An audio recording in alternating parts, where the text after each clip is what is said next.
రామమందిరంలో మనం తప్పకుండా చూడాల్సిన 10 అద్భుతాలను ఈ వీడియోలో మీకు ఎక్స్ప్లెయిన్ చేయబోతున్నాను. దయచేసి ఈ వీడియోను చివరి వరకు చూడండి. దాదాపు 490 సంవత్సరాల పాటు 73 నిరంతర పోరాటాలు చేసి చిట్ట చివరకు ఇప్పుడు మనం అయోధ్యలో రామమందిరం నిర్మించుకున్నాం. ఈ రామ జన్మభూమిలో రామమందిరం కట్టడానికి 73 పోరాటాల్లో ఎంతో మంది తమ ప్రాణాలను వదిలారు. ఇన్ని పోరాటాలు చేసి నిర్మించిన రామ మందిరంలో ఎన్నో అద్భుతాలు దాగి ఉన్నాయి. వాటన్నిటినీ ఇప్పుడు నేను ఈ వీడియోలో మీకు ఎక్స్ప్లెయిన్ చేయబోతున్నాను.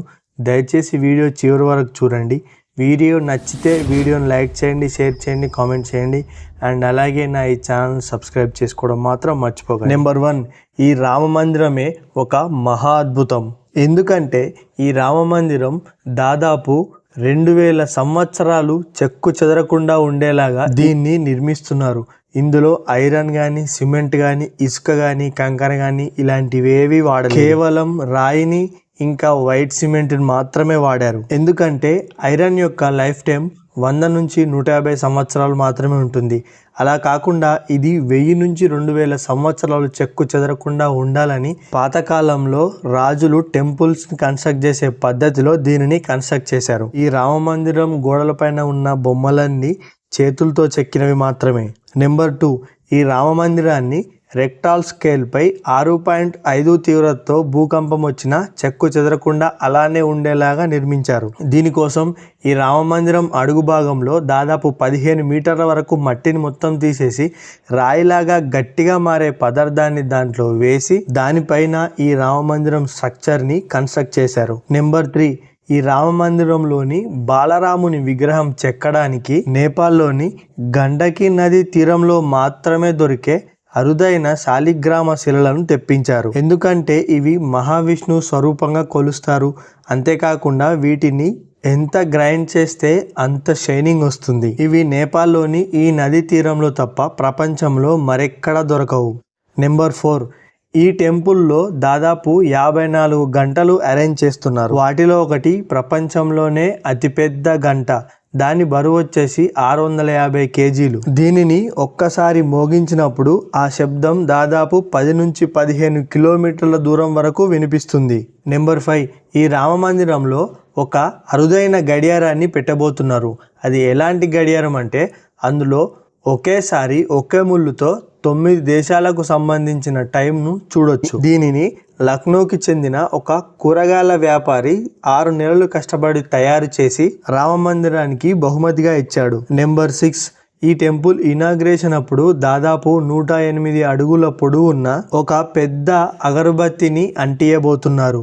దీని బరువు దాదాపు 3000 కిలోలు. ఇది అంటించినప్పటి నుంచి దాదాపు 40 రోజులు ఆగకుండా వెలుగుతూనే ఉంటుంది.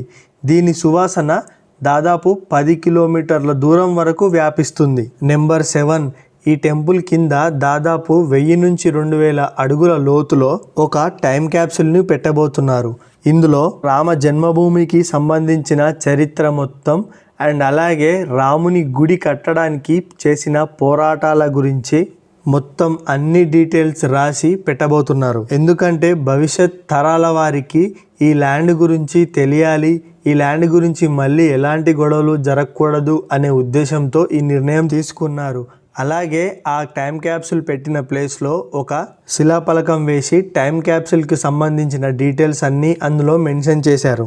నెంబర్ 8, ఈ రామ మందిరంలో రాముని విగ్రహం ప్రతిష్టాపన ఎలా జరుగుతుందంటే శ్రీరామనవమి రోజున రాముని మొహం పైన సూర్యుని కిరణాలు డైరెక్ట్గా ప్రసరించే విధంగా ఈ రామ విగ్రహం కన్స్ట్రక్షన్ జరుగుతుంది.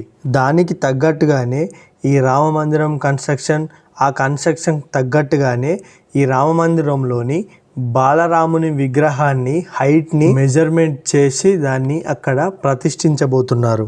నెంబర్ 9, మొత్తం 3 అంతస్తుల ఈ రామ మందిరంలో 392 స్తంభాలు, 44 ద్వారాలు ఉన్నాయి. ఈ 44 తలుపులు మన హైదరాబాద్ వాళ్ళే డిజైన్ చేశారు. నెంబర్ 10, అయోధ్యలో ప్రపంచంలో అతిపెద్ద సోలార్ స్ట్రీట్ని కన్స్ట్రక్ట్ చేశారు.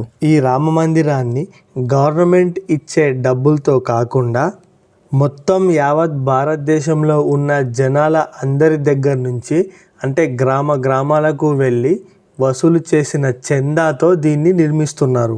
ఎందుకంటే ఈ రామ మందిరం కన్స్ట్రక్ట్ చేసే ఘనత ఏ ఒక్కరికి అంటే ఏ ఇండివిజువల్ మనిషికి కానీ, లేక ఏ ఒక్క సంస్థకు కానీ, లేకపోతే ఏ ఒక్క ప్రభుత్వానికి కానీ దక్కకూడదు. ఇది మన భారతదేశం హిందువుల అందరి ఆస్తి. అందుకే ప్రతి ఒక్కరి కృషి దీంట్లో ఉండాలి అని చెప్పేసి చందాలు వసూలు చేసి దీన్ని నిర్మించడం జరుగుతుంది. మొత్తం ఈ మందిరానికి 3,000 కోట్ల చందా వసూలైంది. దీంట్లో 900 కోట్లు మాత్రమే ఈ టెంపుల్ కన్స్ట్రక్షన్కి ఉపయోగిస్తున్నారు. మిగతా డబ్బుని ఆ ఏరియా డెవలప్మెంట్కి వాడతామని చెప్పి ట్రస్ట్ వారు చెప్పారు. అంతేకాకుండా ఈ రామ మందిరం యొక్క అక్షంతలు దేశ నలుమూలల్లో గ్రామాలకు ఇంటింటికి పంపడం జరిగింది. ఈ ప్రాణ ప్రతిష్ఠ కార్యక్రమం మన భారతదేశ చరిత్రలోనే ఒక మహా అద్భుత ఘట్టంగా మిగిలిపోతుంది. ఇవేనండి ఈ మహా అద్భుతమైన రామ మందిరం యొక్క అద్భుతాలు. వీడియో మీకు నచ్చినట్లయితే వీడియోని లైక్ చేయండి, షేర్ చేయండి, కామెంట్ చేయండి. అండ్ నా ఈ ఛానల్ను సబ్స్క్రైబ్ చేసుకోవడం మాత్రం మర్చిపోకండి.